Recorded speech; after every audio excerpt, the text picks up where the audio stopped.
71번 문제.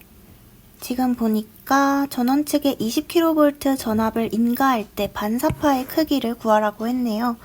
원래 반사 계수도 아니고 이런 반사파 전압 크기는 잘 안 나오는 것 같은데 뭐 당황스러울 수 있지만 간단해요.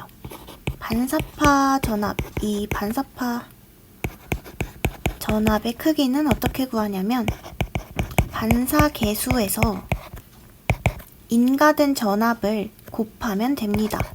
입사 전압이라고도 하고요. 그러면 우리가 반사계수는 구할 수 있죠. 반사계수 베타는 임피던스 두 개를 더하고 분자에다가는 무조건 큰 거에서 작은 거를 뺍니다. Z2는 큰 거예요. 그러니까 큰 거에서 작은 거를 빼니까 1200에서 400을 뺍니다. 그리고 분모에는 1200 플러스 400을 해주면 됩니다. 그러면 반사계수 베타가 0.5가 나오겠네요. 그러면 입사전압, 인가된 전압은 20kV라고 했으니까 20을 곱해주면 10kV가 됩니다. 72번 문제. 보통은 파이형이나 T형 회로가 주로 나오는데 이번에는 H형으로 나왔네요. 그러면 행렬로 구하는 방법도 있긴 한데 우리는 그냥 이거를 T자형 회로로 우리한테 익숙한 걸로 변경을 해줄게요. 이거는 어떻게 변경을 하냐? 일단 Z3는 그대로 둬요. 그리고 나서 여기 이 마주보고 있는 임피던스를 각각 더해주는 거예요. 그러면 금방 T자형 회로로 고칠 수가 있거든요. 그럼 고치면 어떻게 되냐? Z1 플러스 Z4 그리고 이렇게 Z3가 있고 여기도 Z2와 Z5를 더해줘서 Z2 플러스 Z5 이러면 금방 T자 회로로 변경이 되거든요. 이 T자 회로에서 사단자 정수 A를 구하는 방법은 뭐였죠? 이렇게 꺾어주는 거였죠? 이때 제가 A는 무조건 1 플러스를 적어주라고 했어요. 그리고 이 아래에 있는 Z3를 아래에 적어달라고 했고 그리고 위에 있는 Z1 플러스 Z4를 분자에 적어달라고 했었습니다. 이거를 Z3로 통분을 해주게 되면 위에 Z1 플러스 Z3 플러스 Z4가 올라가서 2번이 정답이 되겠네요. 73번 문제는 라플라스 역변환 문제. 일단 여기 부분을 인수분해를 해줘야겠죠? 그러면 S 플러스 1, S 플러스 3이 됩니다. 이거를 이제 부분 분수로 쪼개야 돼요. 그러면 S분의 A 플러스 S 플러스 1분의 B 플러스 S 플러스 3분의 C가 됩니다. 그럼 이제 A, B, C를 각각 따로따로 구해봐야겠죠? A 같은 경우는 일단 이 FS식 이거를 그대로 적어줘요. 분자에는 2S제곱 플러스 S-3이죠? 그 다음에 곱해줘야 할 게 이 S분의 A에서 분모인 S를 곱해줘야 돼요. 그 다음에 해야 할 게 이 분모를 0으로 만드는 거를 대입을 해줘야 돼요. 그래서 S를 0으로 만들려면 S가 0이어야 되겠죠? 그렇다면 S는 약분이 되고 다른 곳에 0을 넣어주면 여기도 0 되고 여기도 0 되고 그러면 마이너스 3 아래다가 0을 넣어주면 A는 마이너스 1이 되겠네요. 이번에는 B를 구해볼게요. B도 마찬가지로 그대로 fs 함수를 씁니다.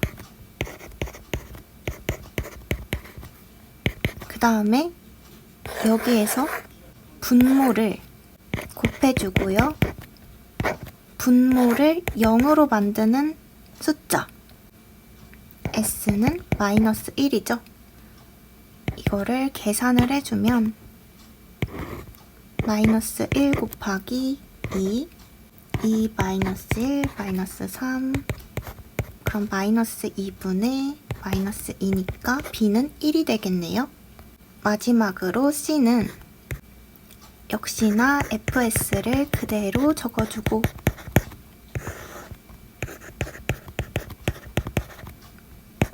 그다음에 여기 분모 부분 적어주고 분모를 0으로 만드는 건 마이너스 3이죠. 이거를 이렇게 해주고 계산을 해주면 18 마이너스 3 마이너스 3 마이너스 3 곱하기 마이너스 2 그러면 6분의 12네요. 그래서 c는 2가 나옵니다. 자리가 꽉 차서 여기에 이렇게 적어둘게요.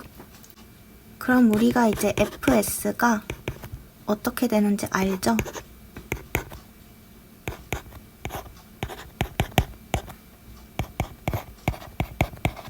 이제 이거를 라플라스 변환을 해줘야 된다는 건데 s분의 1을 라플라스 변환하면 1이잖아요? 근데 마이너스가 붙어 있으니까 마이너스 1이 되겠죠? 그리고 s 플러스 1을 라플라스 변환하면 2의 마이너스 t죠. 부호가 반대로. 그렇다면 여기는 2의 마이너스 t. 이번에도 이거를 사용해주면 되는데 앞에 2가 붙어 있으니까 2는 그대로 빼주고 2의 이번에는 여기 3이니까 마이너스 3t 라고 해주면 정답은 4번이 됩니다. 74번 문제 델타 결선 되어 있을 때 영상분 전류를 구하라고 했네요. 델타 결선일 때는 비접지고 비접지일 때는 사실 영상 전류가 흐르지 않습니다. 그래서 무조건 델타 결선 영상분 전류 I0를 보자마자 4번을 찍었으면 되는 문제인데 아니면은 영상 전류 I0는 3분의 1 IA 플러스 IB 플러스 IC인데 지금 평형 3상이기 때문에 평형 대칭 3상 전류의 합은 IA 플러스 IB 플러스 IC가 0이에요. 따라서 이렇게 푸나 저렇게 푸나 정답은 0이 될 수밖에 없는 문제. 75번 문제 서셉턴스의 크기를 구하라고 했는데 이 서셉턴스 B 같은 경우는 임피던스의 역수입니다. 그러면 임피던스를 구하러 한번 가보면 크기를 구하라고 했으니까 R제곱 플러스 오메가 L의 제곱의 역수를 취하면 되겠죠? 지금 저항 R이랑 인덕턴스가 나와 있으니까. 그러면 대입을 해보면 저항 R은 15니까 15제곱 플러스 오메가 같은 경우도 지금 이렇게 주어져 있네요.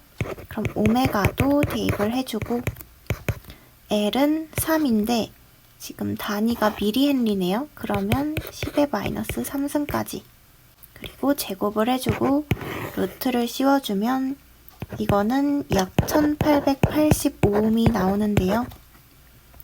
이거를 여기다가 대입을 해주면 5.3 곱하기 10의 마이너스 4승이 나옵니다.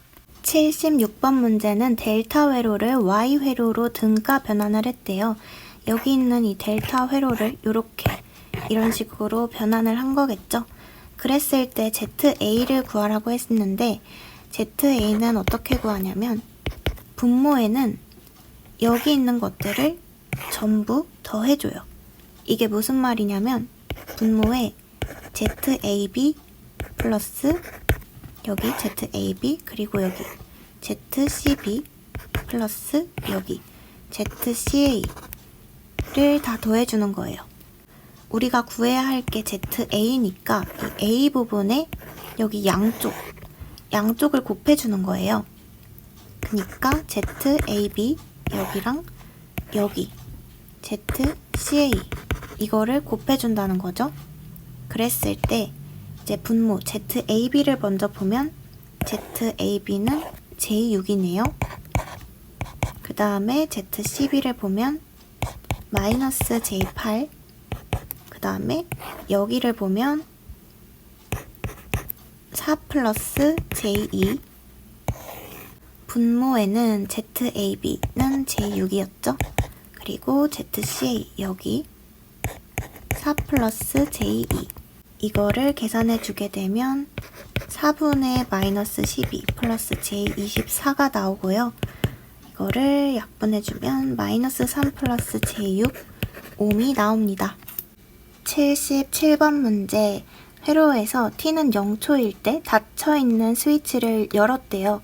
그러면 원래는 닫혀있던 상태니까 이렇게 닫혀있는, 단락되어 있는 상태인 거잖아요. 그래서 원래는 전류가 이렇게 나와서 이렇게 흘렀어요. 그리고 이 C랑 R에는 전류가 흐르지 않은 거예요. 근데 이제 스위치를 이렇게 여니까 이제는 전류가 개방이 되어서 이쪽으로도 이렇게 흐를 거예요. 이때 전류는 C랑 R에도 흐르니까 전류 I는 IC 플러스 IR이 되겠죠? 여기도 흐르고 여기도 흐르니까. 그리고 IC 같은 경우는 C DT분의 DVT라고 적을 수 있고 IR 같은 경우는 R분의 V니까 R분의 VT라고 적을 수 있겠죠? 근데 이제 스위치를 개방하고 진짜 조금 지난 시간, 그러니까 개방한 이 직후에는 전압이 아직 안 만들어져요. 그래서 이 전압이 0이 됩니다. 그러면 이렇게 지울 수 있겠죠? 이때 문제에서 구하라고 한 게 DT분의 DV의 0 플러스예요. 그래서 요거를 구하라고 하는 거니까 DT분의 DVT는 C를 이쪽으로 옮겨서 C분의 I가 됩니다. 여기는 0 플러스. 그래서 정답은 4번이 됩니다. 78번 문제. 이렇게 전류원과 전압원이 함께 있는 이런 회로에서는 하나씩 계산을 해줘야 됐었죠. 그러면 저는 우선 전압원을 단락을 시켜볼게요. 그러니까 3A만 있다고 치고 전압원인 2V를 단락시킨 거예요. 그랬을 때 여기 개방된 이곳으로는 전류가 흐르지를 않겠죠. 그래서 전류는 이렇게 나와서 이렇게 흐릅니다. 그렇다면 이때는 전류가 3A 흐르겠네요. 그러면 이번에는 전압원만 존재하고 전류원이 개방되었다고 생각을 해볼게요. 근데 이제 문제가 뭐냐면 전류원을 개방을 해버리면 전압이 흐르지 않아요. 그래서 이때는 0A가 됩니다. 그리고 지금 우리가 구해야 할 게 VAB인데 지금 이렇게 병렬로 전압이 연결이 되어 있으면 병렬 연결된 전압은 다 크기가 똑같아요. 그러면 여기 이 2옴에도 여기도 VAB의 전압이 걸린다는 거예요. 그러면 전압은 V는 IR이니까 I 같은 경우는 이 각각 구한 거를 더해서 3이 되고 그 다음에 저항인 여기 2옴을 곱하게 되면 6V가 됩니다. 79번 문제. 유효전력과 역류를 구하라고 했는데 유효전력을 먼저 구해볼게요. 유효전력 공식은 P는 VI 코사인 세타인데 지금 보니까 기본파, 제3고조파, 제5고조파 이렇게 되어 있어서 각각 구해서 더해줘야겠네요. 그러면 이 파형 앞에 있는 100 이게 최대값이니까 루트 2로 나눠서 시료값으로 만들어줄게요. 전류도 마찬가지로 루트 2로 나눠서 시료값으로 만들어줍니다. 그 다음에 코사인 세타가 문제인데 코사인, 그러니까 위상차 같은 경우에는 전압의 위상에서 전류의 위상을 뺍니다. 지금 여기 같은 경우는 위상이 나와 있지 않죠? 그러면 0도라고 보는 거예요. 그래서 0도에서 마이너스 30을 해줘야겠죠? 그러면 여기는 마이너스 30도. 마찬가지로 제3고조파도 한번 해줄게요. 이번에도 똑같이 루트 2로 나눠서 30도에서 마이너스 30도를 빼주는 거니까 60도가 되겠죠? 그 다음에도 똑같이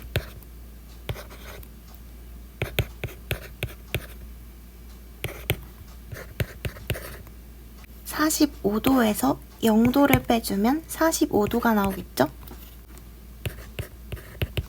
이거를 계산을 해주게 되면 776.4W가 나옵니다. 공간이 부족하니까 776.4W는 여기에 적어놓고 이번에는 역류를 한번 구하러 가볼게요. 역률 같은 경우 코사인 세타는 피상전력분의 유효전력이죠. 저희가 유효전력은 지금 아는데 피상전력을 몰라요. 그래서 피상전력을 구해보러 갈 건데 피상전력 같은 경우는 VI 이렇게 구하면 되죠. 그래서 V를 먼저 구하러 가보면 여기 있는 거를 하나씩 제곱을 해서 루트를 씌우면 전압의 실효값이 나오겠죠. 물론 루트 2로 나눠줘야겠지만요. 그래서 루트 2분의 100의 제곱 플러스 루트 2분의 50의 제곱 플러스 루트 2분의 20의 제곱을 해서 루트를 씌우면 전압의 실효값이 나오고요. 전류도 마찬가지로 루트 2분의 20의 제곱 플러스 루트 2분의 10의 제곱 플러스 루트 2분의 5의 제곱의 루트를 씌워서 이거를 계산해주면 1301.20 볼트 암페어가 나오고요. 이제 코사인 세타를 구하게 되면 방금 구한 1301.20을 피상전력 PA에 넣어주고 아까 구한 776.4를 유효전력에 넣어주고 그 다음에 역류를 퍼센테이지로 구하라고 했으니까 곱하기 100을 해줘서 59.67 정도가 나오는데요. 그러면 정답은 2번이 되겠네요. 80번 문제. 델타 결성된 대칭 3상 부하가 0.5인 저항만을 선로를 통해 평형 3상 전화번에 연결이 되어 있고 소비 전력 P가 1800W 그리고 역률이 0.8 선로에서 발생하는 손실 PL이 50W라고 되어 있어요. 이때 부하의 단자 전압을 구해야 하는데요. 우선 소비 전력이 1800W라고 했으니까 단자 전압을 구하려면 소비 전력 P는 공식이 일단 3상이니까 루트 3 VI 코사인 세타죠. 이거를 우리가 구하려는 V든 꼴로 고치면 루트 3 I 코사인 세타분의 P가 되겠네요. P 같은 경우는 지금 소비 전력 1800W라고 되어 있으니까 적고 루트 3 곱하기 I가 안 주어져 있네요. I는 좀 이따 구하고 코사인 세타 같은 경우는 역률이 0.8 이제 I를 구하러 가봅시다. I 같은 경우는 지금 선로 손실이 50W라고 주어져 있잖아요. 선로 손실 공식이 뭐죠? PL은 3I제곱 R이죠. 여기서 I를 구할 수 있겠네요. I는 이항에서 루트를 씌우면 되니까 3R분의 PL의 루트를 씌워서 손실이 50 분모에는 3 곱하기 저항 0.5 이거를 계산해주면 3분의 100A 하겠네요. 요거를 여기다 넣으면 되겠다. 그리고 나서 이거를 계산해주면 답이 나오겠죠? 225V가 나올 겁니다.